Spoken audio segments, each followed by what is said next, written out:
আমার বিয়ে হয়েছে 7 মাস। কয়েকদিন আগে আমার ওয়াইফ আমাকে জিজ্ঞেস করে, বিয়ের আগে প্রেম করছো? আমি না বললে ও বলে, বললো সমস্যা নাই, এক বয়সে পুলাপান প্রেম করেই, বললো সমস্যা নাই, তুমি কি কোনোদিন কারো প্রেমে পড়ো নাই?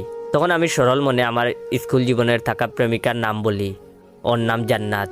কিভাবে প্রেমে পড়েছি, কয়দিন ছিল সব বলি। এবং এসএসসি এক্সামের পর ওর বিয়ে হয়ে যায়।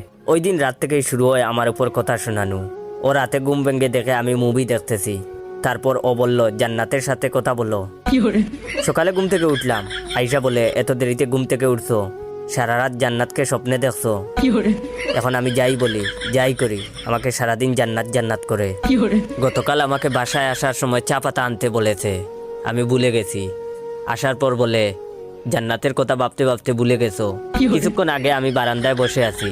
আয়শা বলে, তোমার কি মন খারাপ? জান্নাতের কথা কি খুব মনে পড়তেছে? এর কিছুক্ষণ পর